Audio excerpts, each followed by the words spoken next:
तो चलो भाई हम शुरू करें human health and disease chapter number 8 और ये चैप्टर और 10 चैप्टर जो है पूरा मिला के यूनिट है और इस साल 2023 में ये दोनों चैप्टर कितने नंबर के आ रहे हैं? 12 नंबर। ठीक, तो हम ये करते हैं शुरू। हेल्थ क्या होता है? हेल्थ हमें पता है it is the social and mental health भी, physical social and mental health भी ऑफ एन इंडिविजुअल। तो उस चीज़ से शुरू करते करते हम आगे चलते हैं। हेल्थ का क्या उसका डेफिनेशन होती है, क्या होता है, जो भी अगर आपको नोट्स इस वीडियो में से बनाने हो तो आप जहाँ पे मैं होऊंगा वहाँ पे वीडियो को पॉज करके वहाँ से आप उसको स्क्रीनशॉट ले सकते हो या फिर बाद में उसको लिख सकते हो। जैसे सबसे पहले हेल्थ की डेफिनेशन आती है, health is a state of complete physical mental and social wellbeing and not merely the absence of disease और फिजिकल फिटनेस। अगर किसी की फिजिकल फिटनेस है, जरूरी नहीं है वो हेल्दी है, हो सकता है उसका मेंटल हेल्थ इफेक्टेड हो सकता है उसका बॉडी बहुत सही दिख रही हो बट अंदर अंदर कोई और प्रॉब्लम हो, हार्ट रेट की प्रॉब्लम हो या कुछ और प्रॉब्लम हो, बहुत सारी चीज़ें होती है। मेंटली आप फिट नहीं हो या फिर आप सोशली भी अगर आपको दिक्कत है, जैसे बाइपोलर डिसऑर्डर होता है तो वो सोशल इशू है, तो बंदा बाहर नहीं जा पाता किसी और लड़कों से, किसी और लोगों से, लड़कों से किसी भी लोगों से इंटरेक्ट नहीं कर पाता और उसको बहुत प्रॉब्लम होती है, तो वो भी अनहेल्दी है। जरूरी नहीं है कोई डिजीज नहीं होगी आपको तो ही आप हेल्दी है, ठीक है, और भी बहुत सारी चीज़ें होती है। हेल्थ मेनली किस किस चीज़ पे से अफेक्ट होती है? पहला होता है जेनेटिक डिसऑर्डर्स, जो कि होता है जो चाइल्ड जो अपने पेरेंट्स से लेता है बाय बर्थ, ठीक है।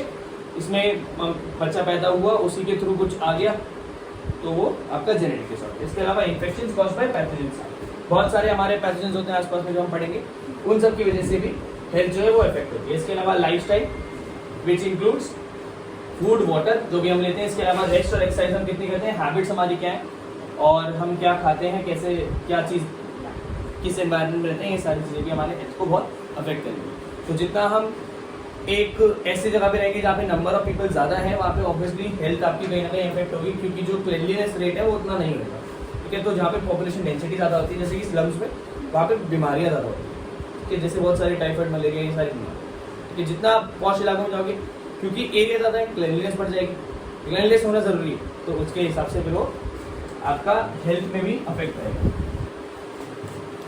ठीक है। अब आ जाते हैं गुड हेल्थ कैसे कैसे अचीव करी जा सकती है। बहुत बेसिक सी बात है, balance diet, personal hygiene, regular exercise, yoga कर सकते हैं। इसके अलावा फिजिकल और मेंटल दोनों हेल्थ के लिए योगा कर सकते हैं। इसके अलावा अवेयरनेस बहुत ज़रूरी है हेल्थ डिजीज़ के बारे में, कौन सी डिजीज़ किस चीज़ किस बंदे को हो रही है, कब चेक करानी है, वो बहुत ज़रूरी है। अगर आपने चेकिंग के टाइम पे नहीं कराए तो भी हेल्थ अफेक्ट होती है। इसके अलावा वैक्सीनेशन और इम्यूनाइजेशन भी है जो इम्पॉर्टेंट रोल प्ले कर सकती है। प्लस जो वेस्ट डिस्पोजल है सब सही है और वेस्ट डिस्पोजल सही नहीं है, मतलब जो हमारा जो टॉयलेट वेस्ट है, जो किचन वेस्ट है, वो सारा जो है प्रॉपर डिस्पोज नहीं हो पा रहा, तो उसमें भी हमारा हेल्थ अफेक्ट कर सकती है, क्योंकि बहुत सारे उसमें मच्छर या फिर और बहुत सारे वेक्टर्स लेके आ सकते हैं जो हेल्थ को अफेक्ट कर सकते हैं, ठीक है। हाइजीनिक फूड और वाटर रिसोर्सेज होना बहुत बहुत ज़रूरी है। आ रहे हैं हम लोग अगली चीज़ पे, disease, health and disease chapter का, तो हमारे हम डिजीज। डिजीज क्या होता है? The condition of improper functioning. आप ऐसे ही लिखोगे, आप कोई और चीज़ से नहीं लिखोगे, क्योंकि बायोलॉजी में आपकी वर्डिंग्स बहुत ज़्यादा ज़रूरी है अगर आपको नंबर चाहिए, ठीक है। आपको पता सब कुछ है, आपको अगर लिखना नहीं आता तो फिर आपको नंबर नहीं मिलेगा, इसलिए word to word frame to frame लिखना है, कुछ और चेंज नहीं करना। The condition of improper functioning और any condition which interferes with the normal functioning of one और मोर ऑर्गन। जब कोई चीज़ आपकी बॉडी की फंक्शनिंग को इम्प्रॉपर कर देगी या नॉर्मल फंक्शनिंग को किसी तरह से इंटरफेयर कर देगी, उस चीज़ को हम डिसऑर्डर या डिजीज कहते हैं, ठीक है।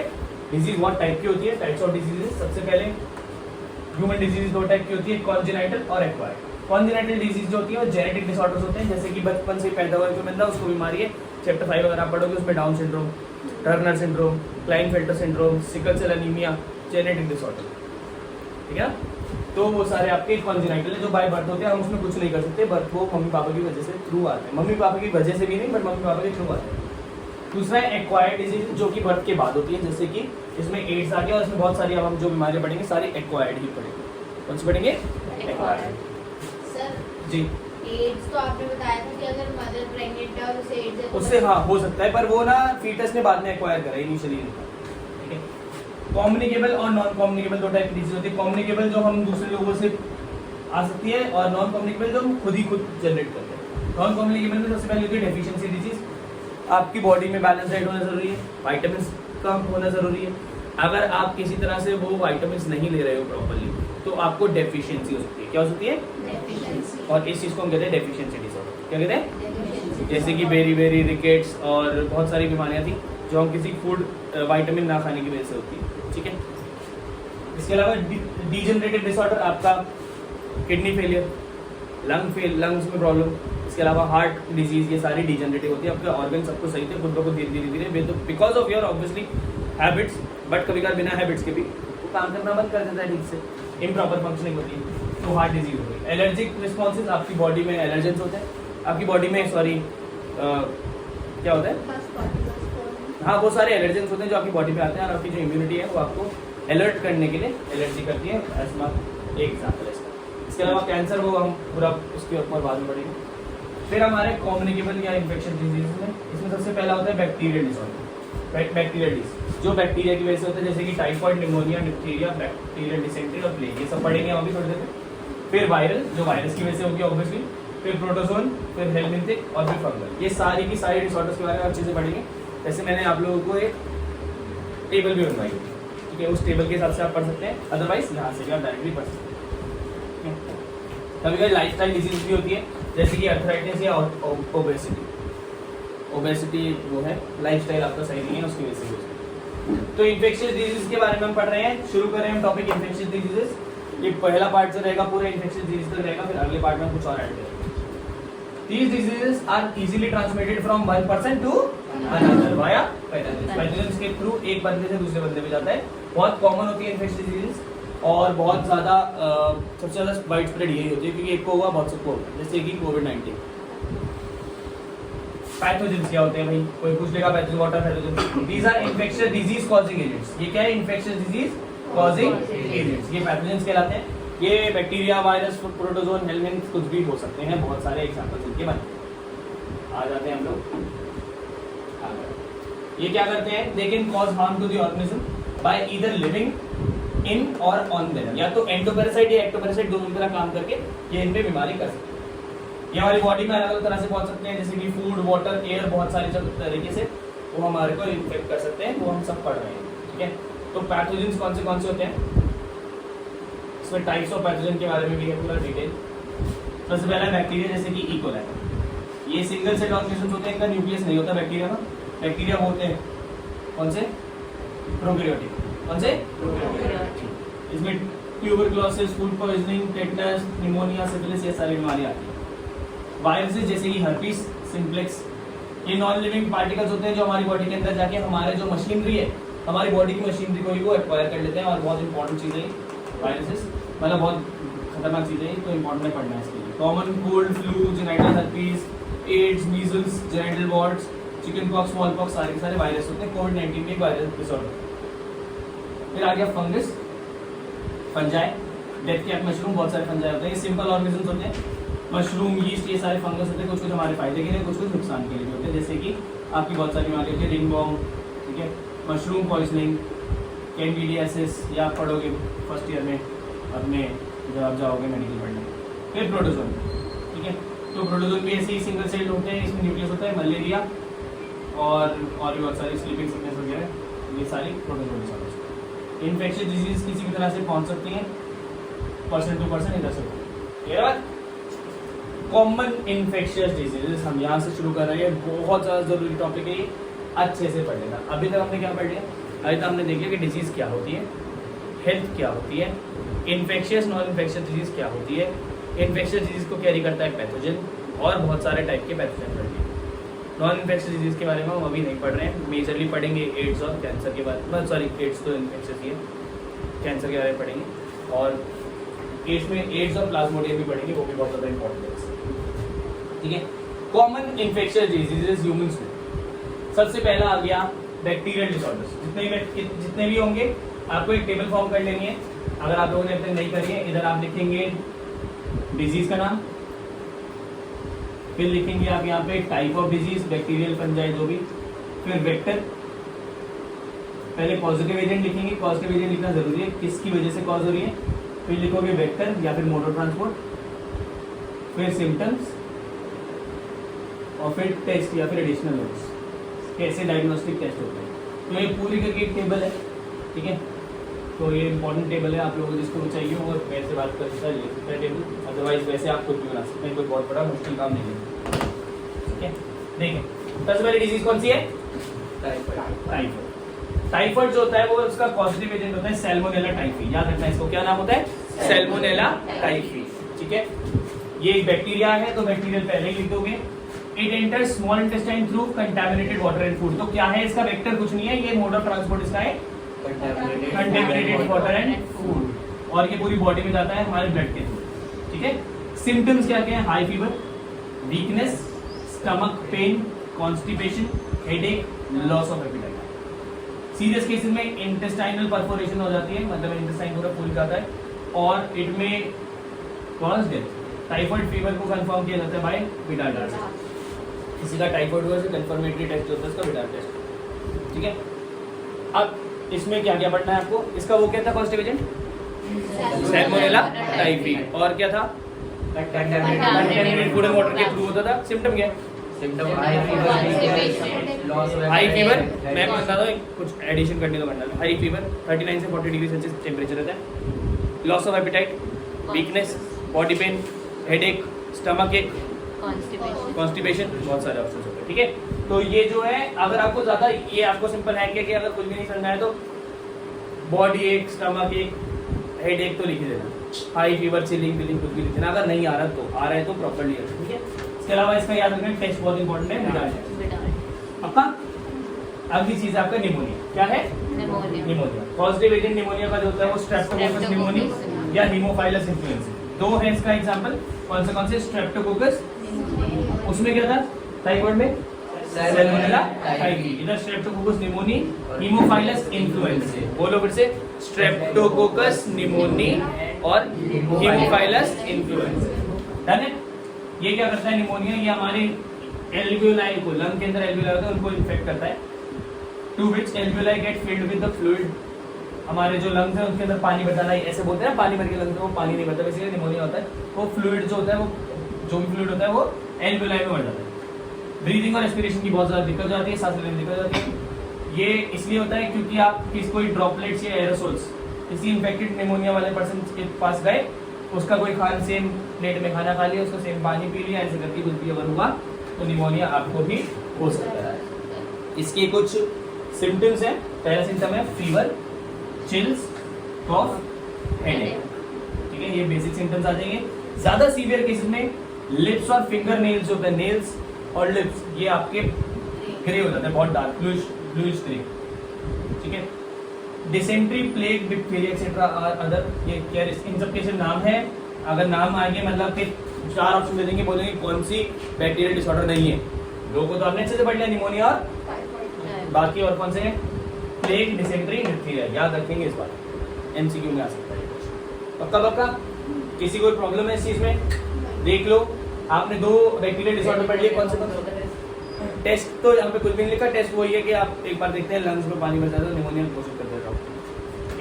जनरल ऐसे कोई टेस्ट नहीं है, ब्लड के थ्रू नहीं होता ना, क्योंकि तो हो सकता है लंग्स का कुछ स्कैन वगैरह करते हो मे बी। ठीक है सर, एक्सरे होता है लंग्स का, तो हाँ, पानी आ जाता है। लंग्स का एक्सरे में बदल जाएगा कि क्या है, यही होगा टेस्ट। पक्का? दोनों बैक्टीरियल कर लोगे? बैक्टीरियल में कोई भी दिक्कत आएगी नंबर काटोगे? पक्का ना? नहीं ना? चलो अगला आ गया वायरल डिसऑर्डर। वायरल में सबसे पहला कॉमन कोल्ड। भाई देखो, सबसे पहली बात, अच्छा टाइफाइड किससे होता था? Salmonella typhi. और निमोनिया? स्ट्रेप्टोकोकस निमोनी और हीमोफाइलस हीमोफाइलस इन्फ्लुएंजा। ये होता है rhinovirus. Common cold is rhinovirus disorder. Simple है, बेसिक है। वायरल इन्फेक्शन होता है, सबसे मेजर होता है इसमें क्या है, नोज और रेस्पिरेटरी पैसेज हो जाता है, लंग्स नहीं पर ये होर्सनेस हो जाती है, आपके थ्रोट शोर हो जाता है, कंजेशन, नेजल डिस्चार्ज, नाक बहने लगती है, गले में खराश हो जाती है, कॉफ हो जाता है, हेडेक, टायर्डनेस रहती है। 3 से 7 दिन तक रहता है, उसके बाद खुद का खुद ठीक हो जाता है। बेसिकली होता क्यों है ये? क्या कह रहे हैं? होर्सनेस मतलब ठीक है। Infection transmitted from droplets. आप एक जिस बंदे को ये बीमारी है, ये कॉमन कोल्ड है, दूसरे के पास नहीं जाएगा तो किसी और को नहीं होता। अलग अलग चीजों पे उसे छींक दिया, छींक जैसे नाक आ गया ऐसे और हाँ ऐसे छींक करते हैं ना। इंडिया में तो हम इस चीज को बहुत बड़ा नहीं लेते, बट बाहर तो ऐसे बोलते हैं आई हैव फ्लू। बाहर तो बहुत सीन आते हैं जैसे कि पता नहीं क्या हो गया, अबे राइनो वायरस हो गया मुझे। फ्लू के लिए बहुत इश्यूज होते हैं बाहर, फ्लू में छुट्टी भी देते हैं, अरे you have flu go out, ऐसे डर जाते हैं बाहर। हम तो कह रहे ठीक है, अबे नागी तो बह गया, आ जाना पूछ लियो ऐसे पूरा मास्क। मम्मी कह रही व्हाइट टी शर्ट में क्या लगा गया येलो कलर की चल ये डिस्कस्ट हो रहा है बस। चिकनगुनिया, इसके बारे में तो बात नहीं कर रहा, ठीक है ना। कॉमन कोल्ड चिकनगुनिया, ये चिकनगुनिया वायरस से होता है, ठीक है। इसका वेक्टर है, अभी तक किसी का भी वेक्टर नहीं था, ये पहला वेक्टर है। और वेक्टर जो है इसका वो है Aedes aegypti mosquito. Aedes aegypti female भी है, सारे फीमेल है। सिम्पटम्स है sudden onset of fever, crippling joint pain, lymphadenopathy, हाँ लिम्फेडिनोपैथी है, ये सब हो जाता है। मतलब सिंपल बात है, इसमें बहुत ज्यादा आपकी बॉडी वीक हो जाती है, खास करके लोअर जॉइंट्स, ठीक है। और वहां पे आपको पेन होने लगता है, आप खड़े नहीं हो सकते। ये फीवर बाइफेसिक होता है, दो पार्ट्स में अलग अलग दिखता है आपको। इट कैन बी प्रिवेंट, मतलब किसी टाइम में बुखार होगा, दूसरे टाइम में बिल्कुल ठीक हो जाएगा, फिर बुखार होगा, फिर ऐसे बार बार रिपीट होता है, रिपीट चेन सीरीज हो जाएगी साइकिल्स। चिकनगुनिया वायरस होता है। एडिस इजिप्टी आते सबको, ठीक है। मस्कीटो और उनके एग्स के थ्रू होता है, क्योंकि ऑब्वियसली एडिस इजिप्टी है तो भैया वो नहीं होना चाहिए। Bed rest, adequate fluid intake, पानी का रेगुलर इनटेक रहेगा। ज्यादा होता है तो वो लगाते हैं, ड्रिप लगा देते हैं, ठीक है। इस डिजीज में ये इसका वाली डिजीज का टेस्ट नहीं रहता, टाइफाइड में भी ये है, सारी डिजीज का भी टेस्ट नहीं रहता। इसमें शायद कुछ ना कुछ ब्लड काउंट ही करते होंगे इसी से। इसमें ये वाली चिकनगुनिया, इसमें रैशेस हो जाता है ना, तो फिर वो जो रैश का होता है उसका टेस्ट। अच्छा, रैश का कल्चर होता है, ठीक। टाइफाइड में भी आपको वाटर इनटेक ही मेजर है। अगर एडिक्वेट फ्लूइड इनटेक लोगे तो टाइफाइड भी खत्म हो जाता है, ठीक है। तो एडिस इजिप्टी क्लियर है। दूसरा एडिस इजिप्टी से जो बीमारी होती है इसे हम डेंगू फीवर कहते हैं। पॉजिटिव एजेंट जो है इसका फ्लैग वायरस है, उसका क्या था? Chikungunya virus. इसका क्या है? Flag virus. दोनों को लेके कौन आ रहा है, वेक्टर कौन है इन दोनों का? कोई वैक्सीन नहीं है डेंगू फीवर के लिए अभी तक, तो ट्रीटमेंट आपको नॉर्मली एनालिसिस मतलब पेन किलर्स वगैरह दिए जाते हैं। Symptoms high fever, severe front headache, यहाँ पे ज्यादा हेडेक होगा डेंगू में।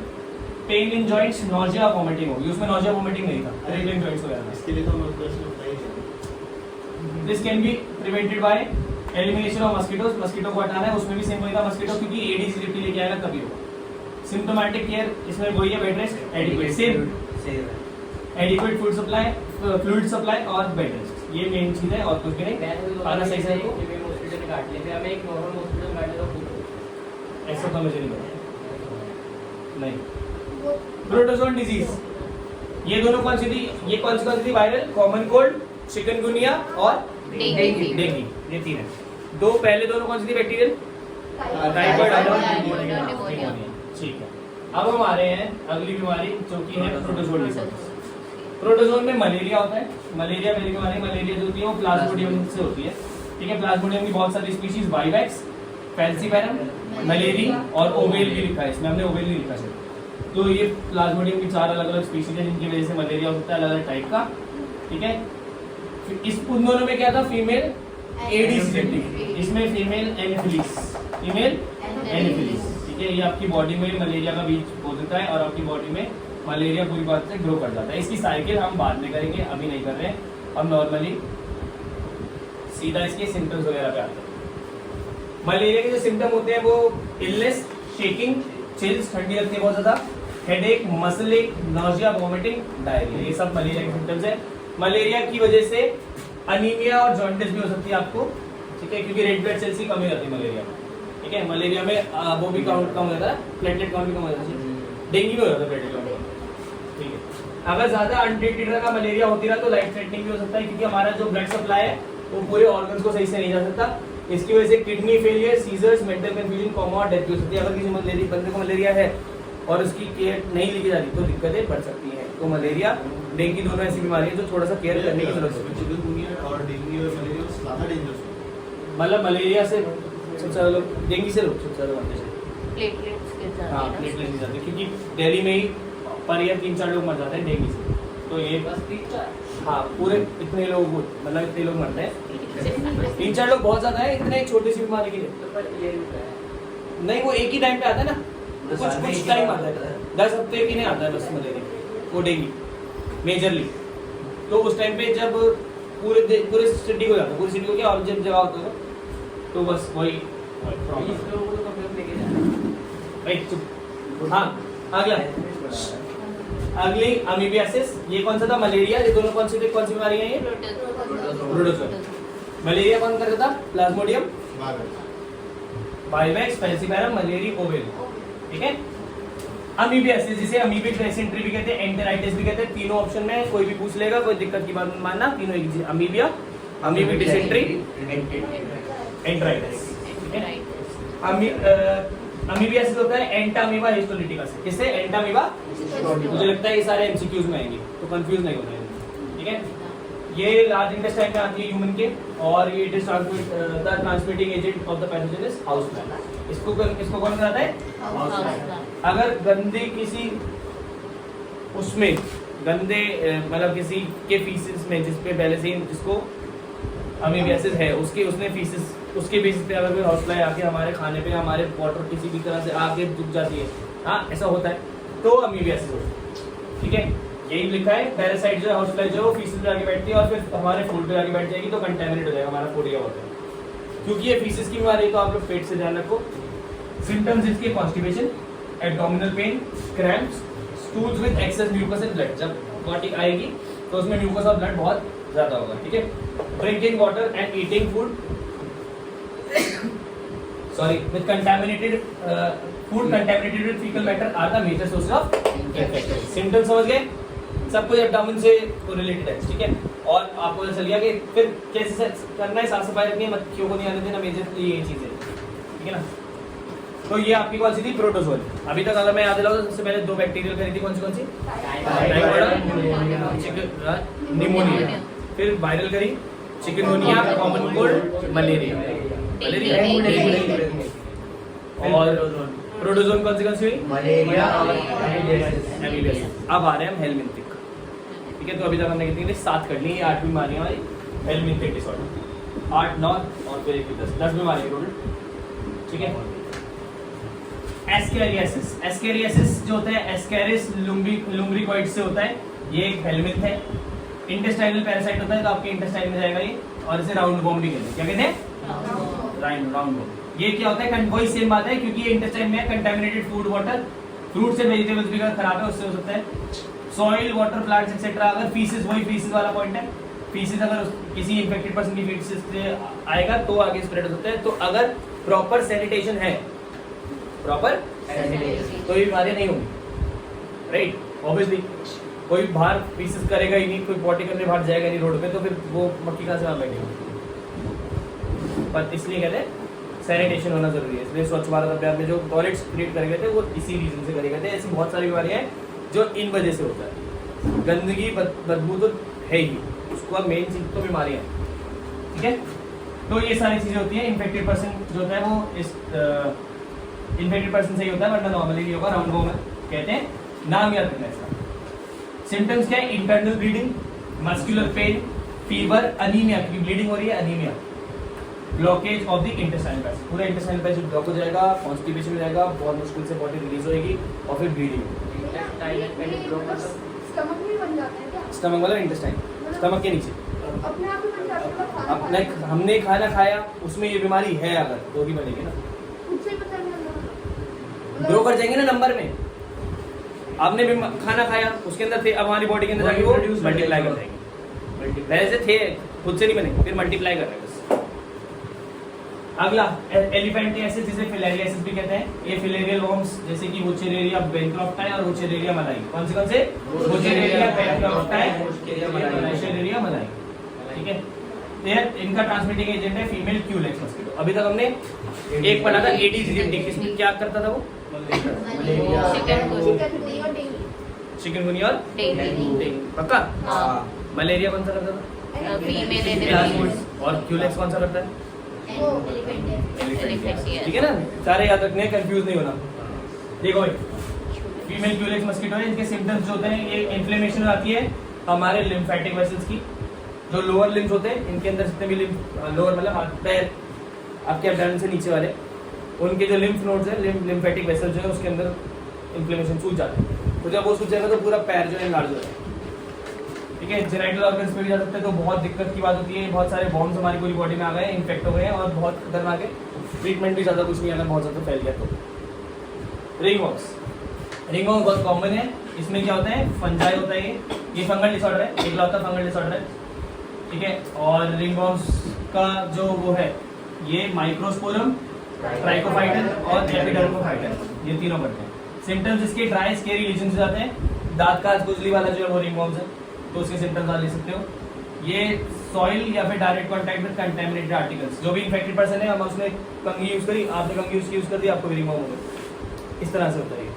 ठीक है, हीट और मॉइस्चर इसे ग्रो कराता है, इसलिए गर्मियों के टाइम में रिंगवॉर्म्स ज्यादा देखने को मिलते हैं। समझ गए बात को? ये टोटल आपकी 10 अलग अलग बीमारियां हैं, जो पूरा का पूरा आपका initial part of the chapter है ह्यूमन हेल्थ एंड डिजीज। तो ये पार्ट 1 को हम ऐड करते हैं, फिर इसके बाद करते हैं पार्ट 2।